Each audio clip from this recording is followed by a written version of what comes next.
Good morning, everyone. Welcome to the Generational Growth Podcast. This is a podcast where we help people give and grow with abundance. We are at a time and place in history where people are going to have to start taking care of people, and this podcast is a big piece of that. That is the main mission driving everything that I do. Uh, Cat's out of the bag. Corporations, governments are not going to save us. So people are going to have to start taking care of people.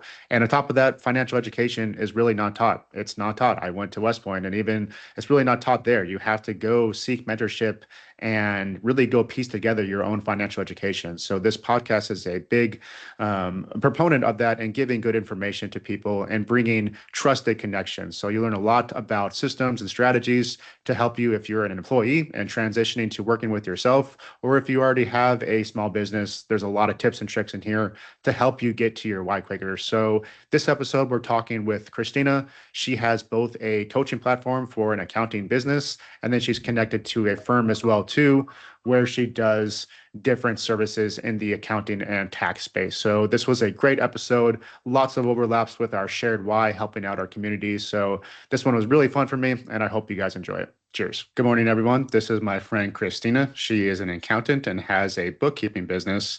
We're going to dive into the books, if you will, today, learn a little bit more about accounting and some helpful tips and tricks for employees and some small business owners. So, Christina, where is a good place to start to understand your accounting journey? I know you had a pretty robust put together here. So where's a good place to start for your accounting journey? Well, first of all, finding somebody like me that can help. Finding somebody that can guide you and show you what you need to do in running your business. So when people start a business, they think about the operations. They don't think about all of the things that go along with it and the foundation that needs to be built to run your business. So we have many clients that go into business for themselves thinking it's a piece of cake, and they don't realize all of the costs that have to go into it as well. The formation, the entity creation, tax preparation, planning, strategy, all of those things. And finding somebody good to either teach you or do your books for you is key, because that has to run in tandem, in parallel with the operations of your business. Because the way that I see it, you can't run good operations without knowing how your cash flow and your financials look. And you can't get good financials without knowing how your operations are running. So you have to cross work them. And with your books, there's a very big difference between net profit, net loss, and cash flow, because they're two different animals, but you have to know how they work together in order to make your operations work. It helps you with decisions in purchasing equipment or real estate if you're in that area, paying employees. You have to know what your cash flow looks like, and knowing where your profit is, to meld the two together to make good business decisions. So that's where I think the best places to start. And that's why I try to capture my clients from inception. I want them to come to me when they're just starting their business, even if it's a thought in their head. This is what I'm thinking about doing. This is what I want to do. Because a lot of times there's expenses that come into play before you even form your entity. So we want to make sure we capture all of those, keep track of them on the outside. I live in QuickBooks, and it's something that can all be brought in and needs to be brought in to make sure that you capture all of your expenses, everything that you've done to start up your business, and then get it up and running from there. Because it's much easier to wrap your arms around it when you only have a few transactions versus now you're a year or two or three into it, and we've got to do years of back work. And I have quite a number of clients that have come to me that I've had to help them do that. And it's really difficult and very costly to unravel. So I believe in the pay me now or pay me later. It's either way. And it's going to be way more cost effective if we start off from the beginning. That makes sense. Where did you start your accounting journey? Like, did you experience some of this friction that you just mentioned? You noted the importance of, all the pre-work, making sure your accountant is squared away, education, everything. So did you start a small business, wrestle through some frustration, and then start to jump into the accounting world? Or like, where did you enter from in the accounting space? So my background is I have 30 plus years of public accounting experience. I started back in, well, my love for accounting started in high school. My senior year of high school, I had to take an account. I didn't have to take an accounting course. I took an accounting course because I love math. Hmm. And I just fell in love with it. I fell in love with and at the time, it was the 13-page green handwriting ledgers. So that's Really? dating me. Hmm. There was no QuickBooks, none of that kind of stuff. So you're talking early mid 80s. So I just fell in love with it. And then from there, I had gotten odd jobs in doing different books and math and different things for people, helping things do pay their bills and whatnot. And then in the late 90s, mid to late 90s, I actually got a job as a bookkeeper in a hair salon. Hmm. And from there, I just loved it. And then with that connection, I got hired into a public accounting firm. Loved it, doing tax, help doing tax prep, whatnot. And then the firm that I currently work for, I've been with him going on 27 years. Oh, wow. Okay. I was supposed to, when I started with him, take over the firm. I was supposed to get my CPA and take over the firm. And God had different plans for me. I ended up having to take care of my parents, take care of my dad, who is a veteran. He was bedridden from Agent Orange. And so it just took up a lot of my time. And so my life, my career kind of had to take a back seat. So stayed with the firm. I've got all the knowledge, all the experience. And then about 3 or 4 years ago, I decided I wanted to delve into real estate networks and get into investing. So Okay. I got into all these different real estate groups. So women's real estate group, CoSpark, all these different areas. And with that, I learned how many people were kind of getting thrown to the wolves with, okay, if you want to do this and you want to do this, you want to start a business, buy a business, get into real estate, you have to create these entities. And so they were just trusting what they were told. These entities were getting created, but they had no idea what they were doing. So these entities were out there, they weren't filing tax returns, they weren't doing books. They were just a hamster on a hamster wheel, right? And so the more I started talking to people and realizing these people really need help and I can help them. So I started off helping them just for free. I was just like, okay, and they would come to me just wanting that knowledge. Hmm. And so then I decided, well, I'm going to build this out as a business. And so I did. And I Okay. started it off as coaching. And I wanted people to come to me from inception. I could teach them, train them, show them how to do their books, show them how to read a balance sheet, P&L, cash flow statement, again, in tandem with operations. And the more that I worked with people, the more that they were like, hey, Christina, I don't want to do this for a living. I want to work my business. Can you Hmm. take over the books? Well, now because I know their books, I know their business because I've been helping coach them, I said, okay, I'll start. And so I just kind of took a handful on just to just help them out. And it just blew up. Hmm. So I'm getting people coming to me all the time and I absolutely love it because I'm a helper. I love to help. I love to problem solve. I love to know where people's pain and suffering is and make it better. And I can do it quickly. I can do it efficiently. And it's just worked out really well. Let's go on a tangent. I speak to a lot of real estate investors, and that's how I got my ball rolling. That's how I entered the IBC space to start. I was just using a high yield savings account to save Yep. up for my rentals before, and that really led me to my turning point because I'd save up to, let's say, 40K, 50K for a down payment, and then when I made that transaction, I'd go back down to zero. So I was looking at my strategy. I'm like, damn, like why am I not moving at the rate that I wanted to go at? So then I really was led to go get a financial education, learned tax planning, learned leverage, and those two things are inherent inside the IBC strategy, and that's why I went down that route. So you mentioned you jumped into a lot of real estate groups, so I'm curious, what was like your main strategy, and how did you expand inside the real estate space? Honestly, as we have all learned, you hop into these things not knowing what you don't know. And when you don't know what you don't know, you end up not making good decisions. And Okay.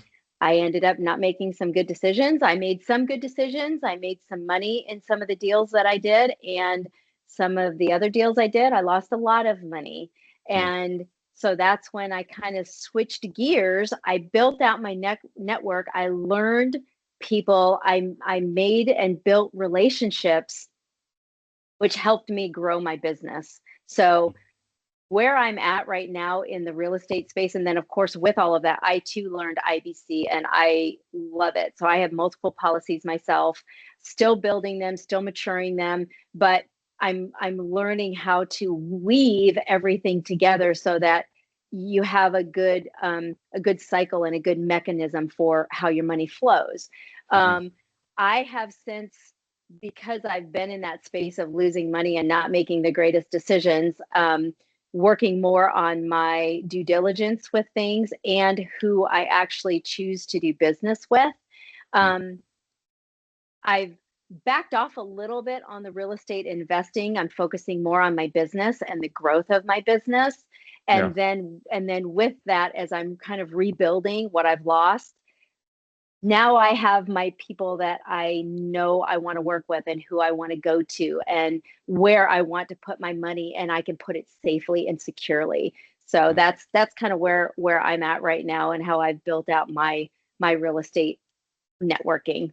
Yeah, that's a big piece behind what we connected on too. Finding the right people in the right locations is way more difficult than it should be. I say this all the time, but I'm a firm believer. You should be able to go online and type in accountant, CPA, an insurance professional, real estate professional, and you should be able to get a certain product, but that's simply not the reality that we live in. There's so much variance.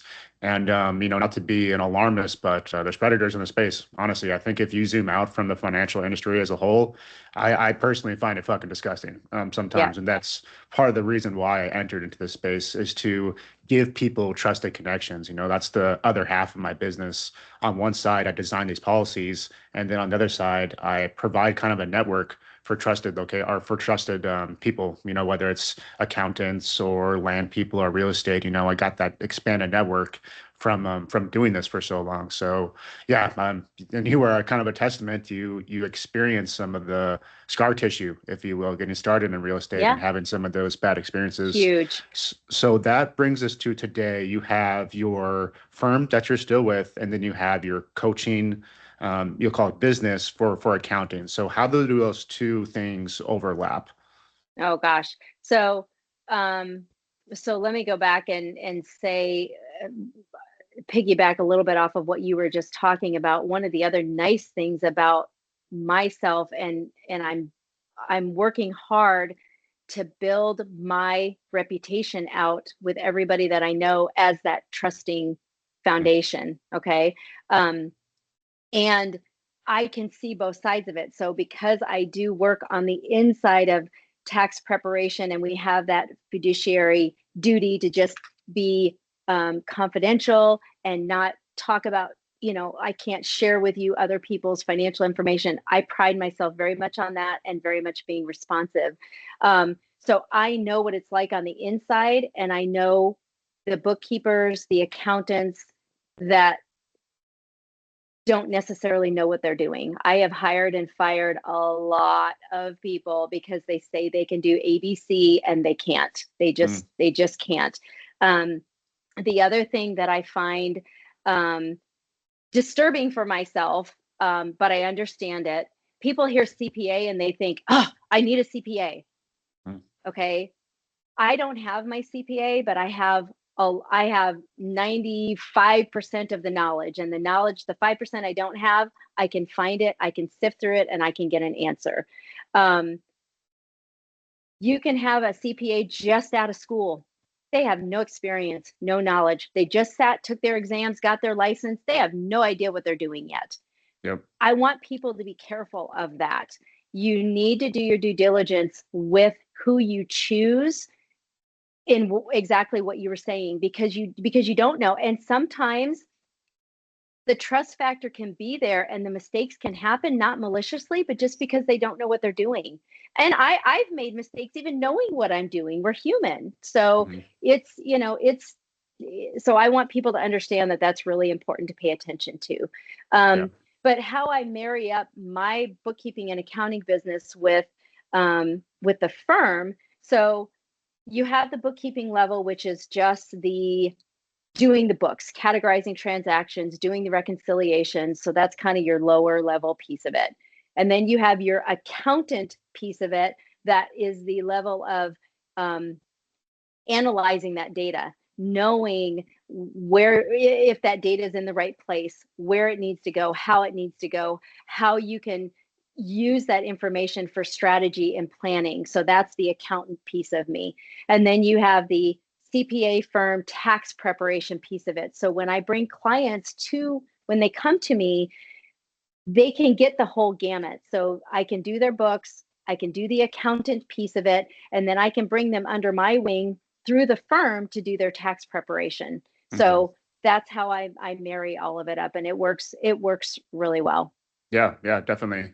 So when you connect to the tax firm side, you mentioned tax preparation. Do you do Yep. tax planning and strategy as well? Is that Yep. bundled into Yep. some type of Correct. package? Yep. Okay. Tell Correct. me a little bit more, because that's been an enlightening thing for me, is the difference between, just tax filing and tax planning and tax Mm-hmm. strategy. I didn't know those two things were separate. And that was a big part of my financial education, is actually planning for things. And then you develop your strategy, investment strategy around that plan. The best way to Yep. make money is to not lose it. And tax planning is really embedded inside there. So in your experience, tell me more about the difference about tax strategy and tax planning and how you implement that into the firm side of things. Yep. So same thing like I was talking about with the operations of your business, and doing the books have to run in tandem. Strategy and planning are the same way. And it's kind of like the chicken and the egg, right? It's not necessarily that one has to come before the other.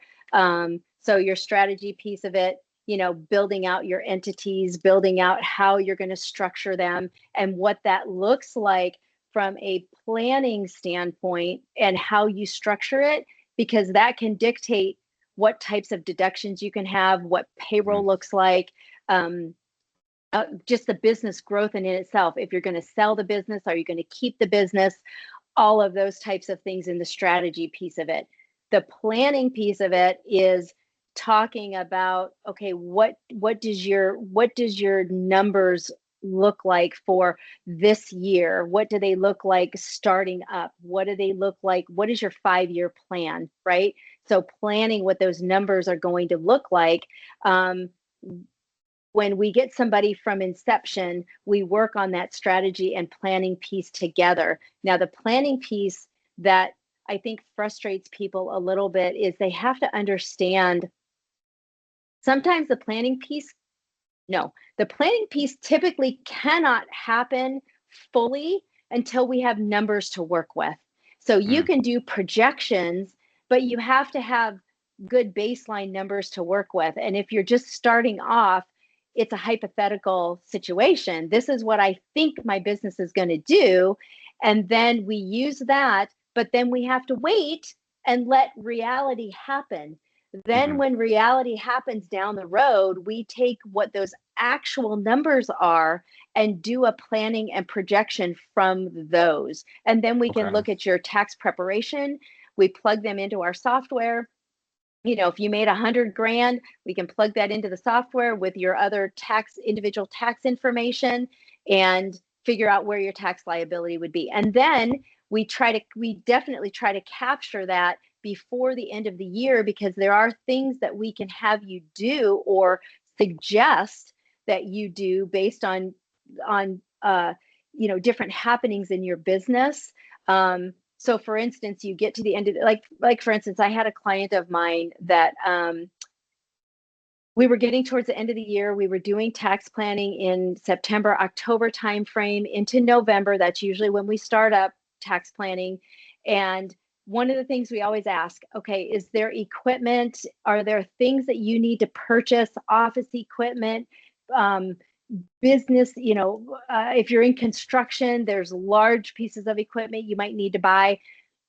We don't want you to purchase them just for the write-off, but if you need to purchase them because something's breaking down or you're growing and you need more equipment, we're going to say, okay, this is where your income is at. If you purchase this equipment this current year, this is what your write-off is going to be, and this is going to how it's going to affect your tax liability.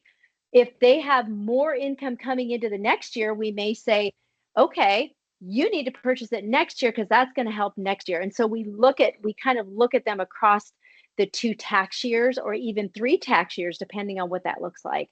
So Okay. it's definitely a marrying up and a strategy in and of itself. Okay.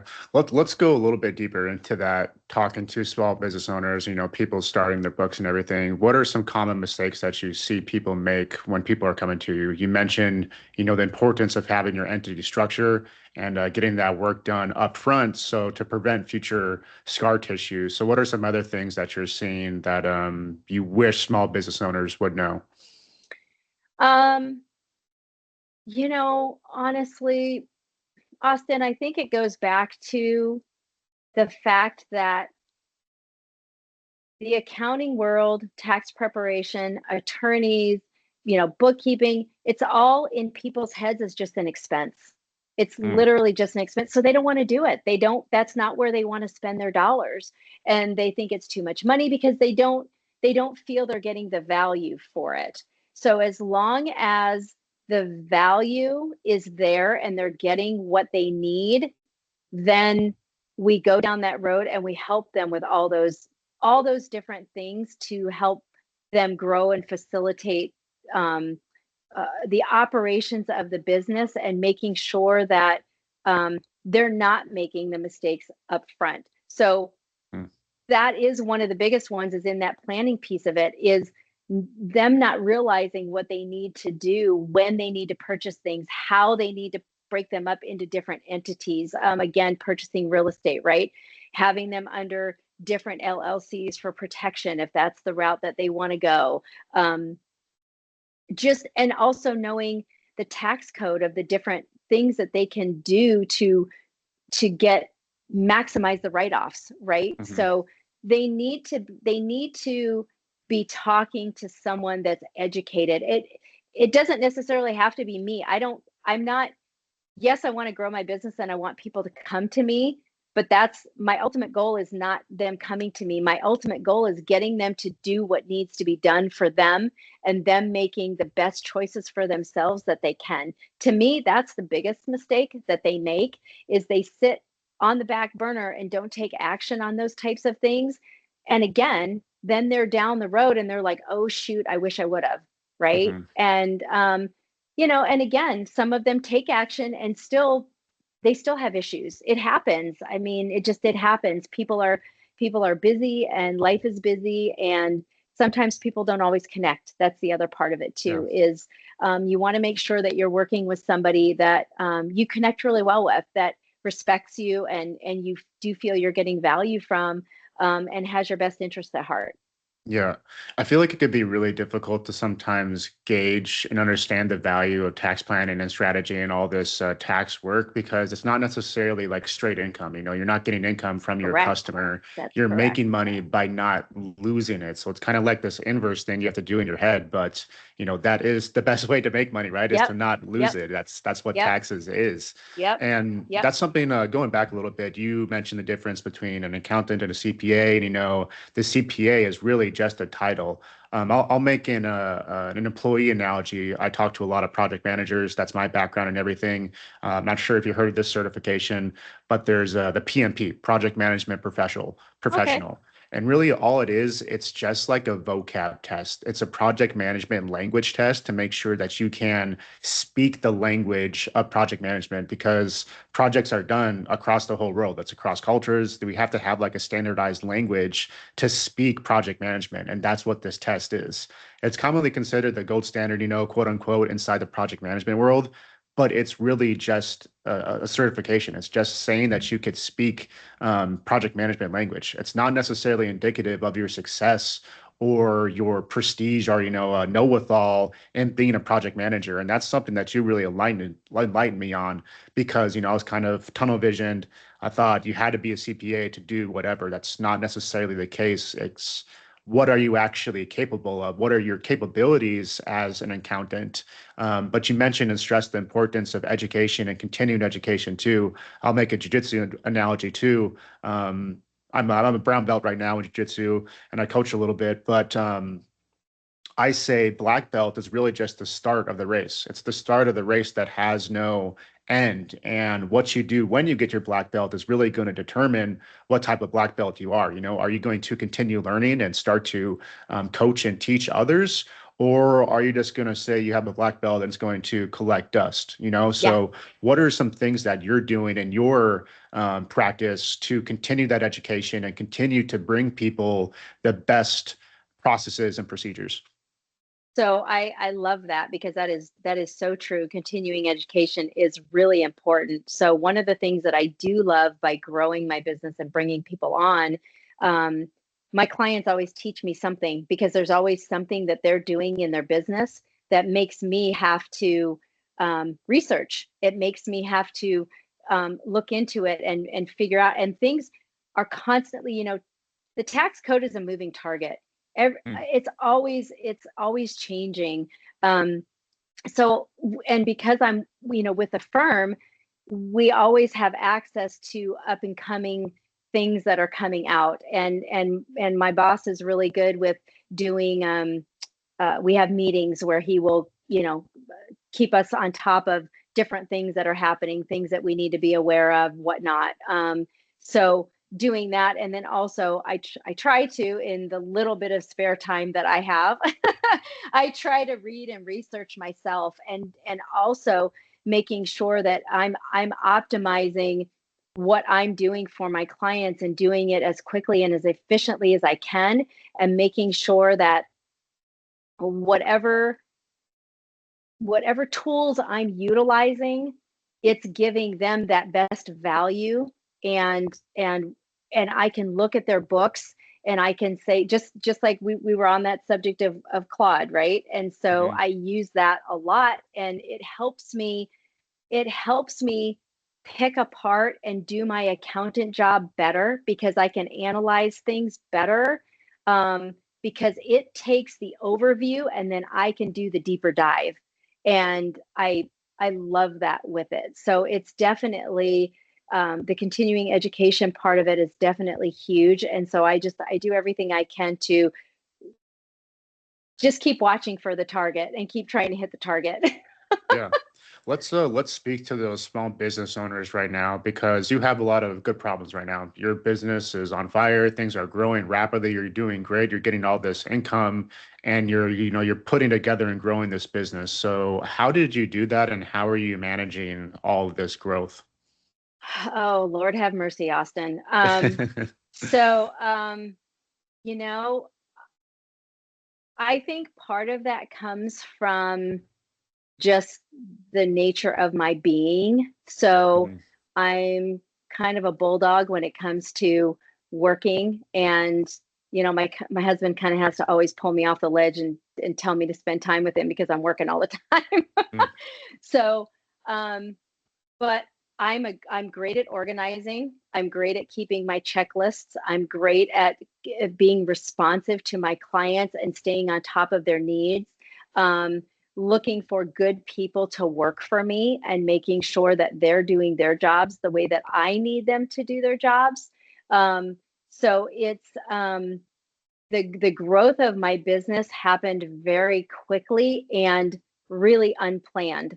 But because I have the experience of many, many, many years of working with small businesses as my clients through the firm, I was able to see some of the stuff coming because I knew what they went through. I knew what they were dealing with. And I've always wanted to be a business owner. I just never had, again, taking care of parents, which I still take care of mom, but there's a lot that goes into ensuring you have the right team behind you to do what you need to do to build your roadmap to get to where you want to get to.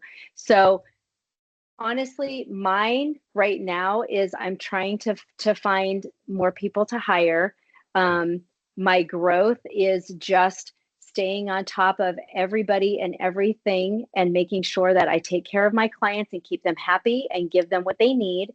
And as I grow and as I scale, I have a lot in my head of analyzing and same thing for myself, projections, planning, strategies that I want to dive into that I just have in my head that I want to get down on paper. I want to get down in Claude. I want to be able to build that that entire structure and tack on different buckets of different things that I want to do to add value to my clients, which is another area that CoSpark comes into. I'm dealing with, setting up my initiatives and all of that. So it's going to work out. It's going to be awesome once I get there. I'll rewind really quick. You mentioned that you're a bulldog and you attack things. I'll add on and say you're a really nice bulldog, or maybe a bulldog golden retriever mix. So you have an infectious personality, and it's really easy to work with you and talk to you. So I think that's probably a large part of the reason too. You're attacking, but you have some personality behind there too, which is centered on taking care of people, and you could really feel that from talking. Let's dive in a little bit. And you mentioned you're looking for employees, you're starting to expand your business. Tell me some lessons that you learned in that process, because leverage is really important. You leverage money, you could leverage time, and leveraging resources, employees is a huge part of it. So you could stop doing the work yourself and have some trusted people do it. But trusted, double underlined, is really important. So tell me some lessons that you learned in doing that, and how do you plan to find those people to make things a little bit easier? Right. So planning, the things that I've learned, which segues into the planning piece of it. Again, part of this experience has come from my many, many years of working at the firm and hiring and firing, trying to find the right people, listening to them, giving them a chance on what they say they can do, but they have to then fit into the mold that we have. They have to fit into the business. They have to fit into our culture, our structure, and do the job as we have it laid out. And that's the same thing that I'm doing with my bookkeeping accounting business. I've tried VAs. I've been with the Philippines. I've been with India. I've had people down the street, try to help. And again, it just falls to they say they can do it, but when I have them implement it, they can't. I've even had some really fairly experienced people working for me. It's a fine line, because when they're experienced, then they want to do it their own way. Then they want to butt heads. And I'm not doing that. So again, when I talk about the bulldog piece, I'm not doing that. I'm not. You're working for me. I will listen. I'm open. I'm not a micromanager, but I need you to do what I say because I know what I'm doing. And I know how to fix things. I know how to research things. I know how to fix problems. And if I don't know how to fix the problem, I'm going to figure it out and I'm going to get it done. But you have to take my lead. So those are some of the things that I've learned. And because, so backing up for just a second about being a business owner, I have the knowledge of also having a failed business. So my husband and I had we have one other business and we had another business. So going down the road of helping people, we bought a franchise about 3 years ago that is helping seniors. It's a senior placement service, helping them find assisted living, independent living, memory care, whatnot. And my husband and I fell in love with the model because I have that experience with my parents. And I thought, okay, I can build this out and help other seniors because I love the senior space. Yeah. I mean, we did our due diligence, and the area, the market that we were in, it just didn't pan out. So we ended up losing our tushy on that business. We ended up having to walk away from it, because we just couldn't get the leads. We could not get the traction. My husband was doing everything right. Even the franchisor told us we were doing everything right. We just had to stick with it. It wasn't happening. It just was not happening. So we had to make the decision to stop the bleed, cut our losses. So I know what that feels like. And then the other side of it is we have our luxury moving business here in San Antonio that we bought a couple years ago, and it was a 5-year-old business that we purchased. We've had it for these couple of years, but when we purchased it, it was still kind of in that startup phase. So we still had to build it out. We still had to get the traction. It was established, but not established enough to be cash flowing. So we've had to dump a lot of money into the business, but now we're doing well. And it's because my husband has done his part. He's listened to me with the books. We're watching things with that. He's going out and he's getting business. He's customer service is huge, huge. I'm big on customer service. He's big on customer service. You take care of the client no matter what, the customer no matter what. It's not always necessarily that the client is right, but you make the situation right. Okay. And that's going to give you the repeat business. And that's part of it too. Sometimes there's businesses out there where it's a one and done, right? You do it and they're done, but yet you get the referral because you did well for them. Then you have the other types of businesses where it's repeat business because it's a revolving door, right? And then they're going to refer. So that's what our luxury moving business is, both pieces of it. It's kind of a one and done. We move somebody, it's done, but then they're going to refer because we did a fantastic job. And then we have interior designers that are our repeat business. It's fantastic. It's fantastic. The referral piece of business has been absolutely eye-opening to me because I think this is something that I've learned as a business owner. It's a lot of the same problem, and it doesn't matter what flavor you are. It could be accounting, it could be whole life, it could be making baskets, but you have a certain amount of input is going to lead to a certain amount of output. It's a game of lead generation. You know, you have to get people in the door, and a certain amount of those people are going to do business with you, which is going to lead to a transaction. That is the game of business. And then 100%. The game is like, okay, how do I get these leads? Is you have a few different methods, but it's mostly cold outreach, or, you know, these are the different types. You have cold outreach or you have warm outreach. Cold outreach is going to go, you know, you're messaging people on LinkedIn, you're making phone calls, et cetera, et cetera.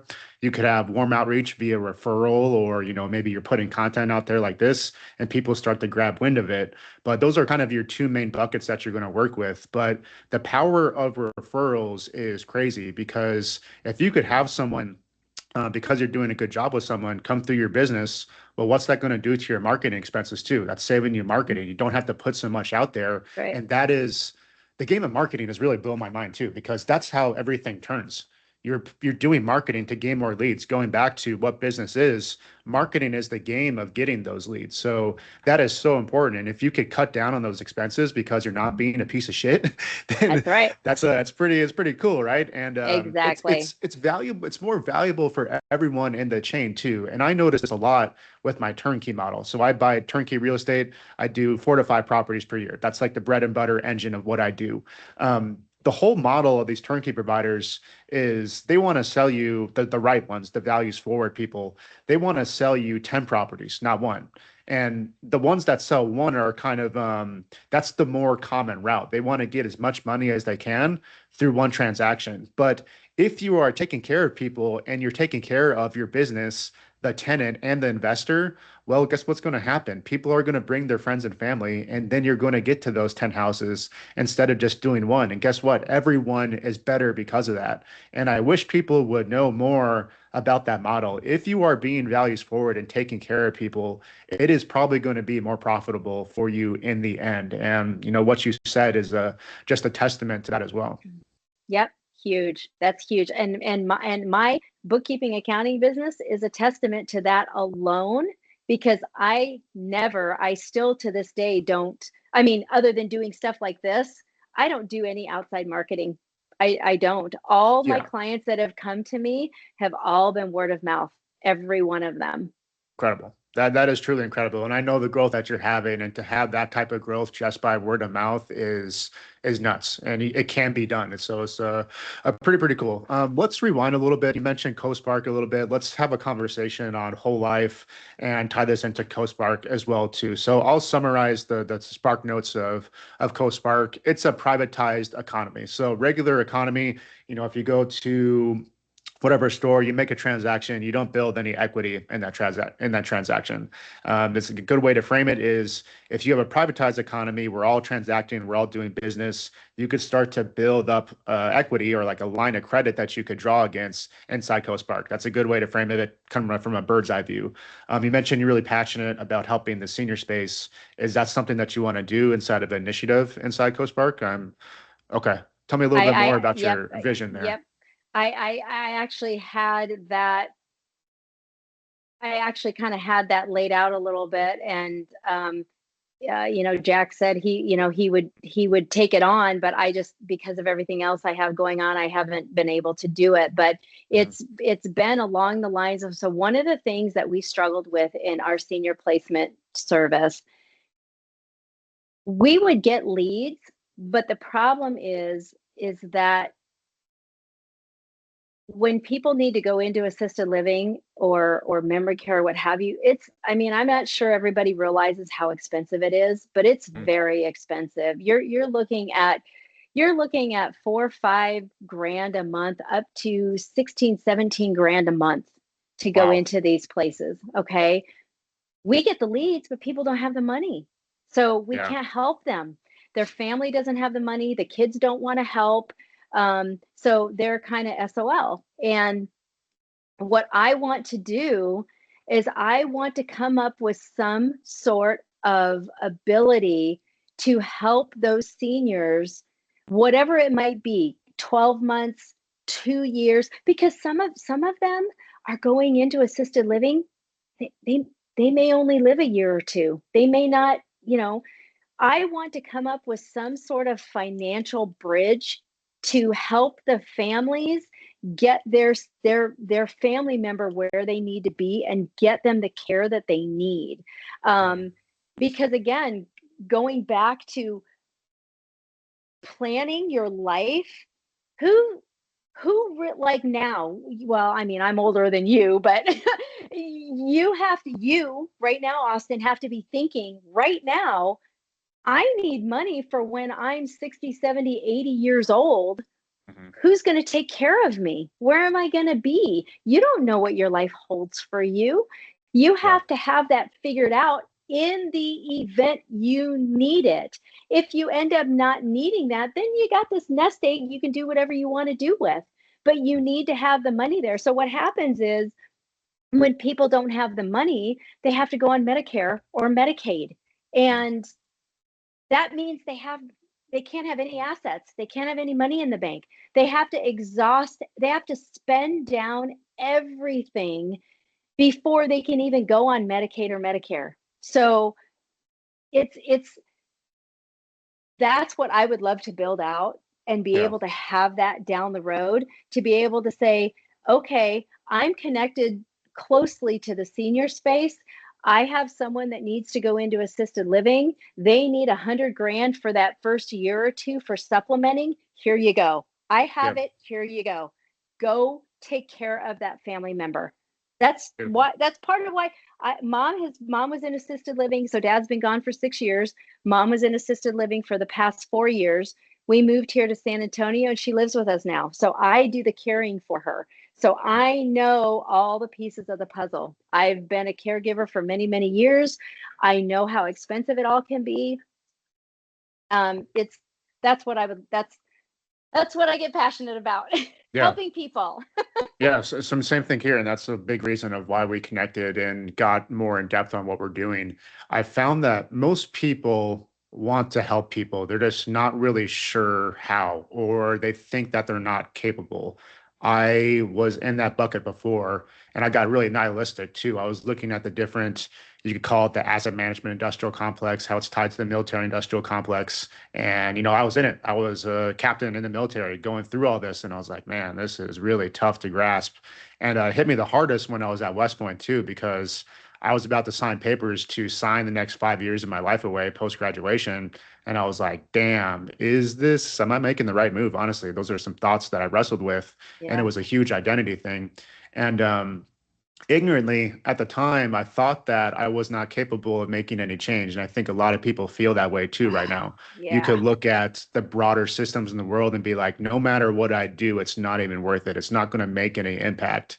But, I learned that that was an ignorant point of view. If you work on yourself, you could start to get yourself squared away. You could expand to your friends and family and greater community. And there are systems out there that will allow you to do this. You mentioned what you're doing with the senior living. I'm doing essentially the same thing for the disabled community. So I have a little sister that's autistic, and the jiu-jitsu community as well too. Focusing on the disabled community, so many people, just like senior livers, they kind of need these programs. There's not a lot of government programs out there that are Correct. robust and actually give the right care that is needed. Yep. Well, what if I can step in there and fund a city's program? The program is called My Autism Connection, is the one my sister's with, and they teach them like important like life skills, et cetera, et cetera. So they could start to learn the lessons that they need, right? Yep. And what if I were to someone like me were to step in and be like, fund that program for a year? People, you could do that. It's not that crazy of a thing to do. You could do that. You just have to have the right structure, and Yep. you could do that in CoSpark, some of the initiatives that we're talking about. But you could Yep. also do it on an individual level too. You mentioned and stressed the importance of living benefits. If something happens to you, who is going to take care of you for assisted living or some type of terminal illness? That is something I jumped right over when I was in the life insurance space because I was so focused on the sexy, slick stuff, being able to leverage your policy to go buy properties like I was telling you about. But Yep. I jumped right over life insurance. I do life insurance, but I jumped right over the life insurance aspect of it, which I Yeah. find very funny. There is an opportunity cost with living benefits. You mentioned the astronomical cost. I think you said 14 to 17K per month. If something like that were to happen to you, you could access some of that death benefit early Correct. and cover whatever expenses that may come up. So, maybe Correct. if you didn't go down that right path and you didn't get a policy, or if you had a policy, you could use those systems. And then, let's say if you didn't go down that path, well, CoSpark could be there to also support you if that didn't work out. So these two things could overlap and work together to solve some goals for people, whether it's Yep. disabled community or the senior living community. Like these things could actually happen. Yep. Absolutely. 100%. And that is exactly where my mind goes with all of it. Because anytime, I mean, apparently I am a giver by nature. I mean, we could have another conversation about the spiritual side of everything and just paying attention to your emotions and how you're feeling and what that can do to your success. It's Mm, up here, and um, it can be really hard for people to um, kind of flip their mind into I can do what there's no limitations on what I can do. None. I just have to know I can do it. And it's the same thing with that cost for the senior space. Anytime I would hear anybody, even now, anyone that needs anything, any money for anything, in my mind, I'm like, I wish I had it. I'd hand it over. I would hand it over if I had it, and I want to get to that place with everything that I'm doing. And I have to be very careful of the giver in me mm, because I get taken advantage of. yeah. And I have to be careful. And that's where I've had to learn. I've had to learn to be a bulldog. And I Mm, know that I'm not the bulldog in that sense, but I've learned to set my boundaries and to say, no, that's not going to work. And if that means it costs me a client or a relationship or whatever, then I have to choose me. I have to choose me in it first, because if I'm not 100%, I can't help anybody else. Yep. Yeah. So, yeah, yeah. That's been a huge aspect. That's been a huge learning lesson for me as I wrestled with my own brain here the last 10 years. But hey, I'm sorry to do this, but we're gonna bust time. Let's have another episode if you're up to it. And I really wanted to talk more on mindset with you and tie that into small business owners and the employee side of things too. Helpful tips that you have from an accounting perspective to help those people out. And I think mindset framing is a large aspect of that. So we could do like a mindset portion and then a technical portion too. I think that would be a real Love value it. add. But let's talk about how can people get a hold of you? Do you have a website? What's the best way to get a ring? So as we talk about word of mouth, so I used to have a website. I'm actually in the process of kind of rebuilding it, so I don't have one right now. But Mhm. the best way that people can reach me is just my blueprint email, which is a long email. But it's Christina at blueprintbookkeepingcoach.com. And just email me, and I watch my emails every day and I respond. Again, I'm good at responding. But I would suggest, if you don't hear from me, because that doesn't mean something didn't go into junk mail, just make sure that you try again. Or I have no problem with people texting me either. It's 402-981-3392. Okay, beautiful, awesome. Well, hey, I really appreciate your time. This was so much fun, and we'll have you on again soon. Yes, absolutely, Austin. Thank you so much.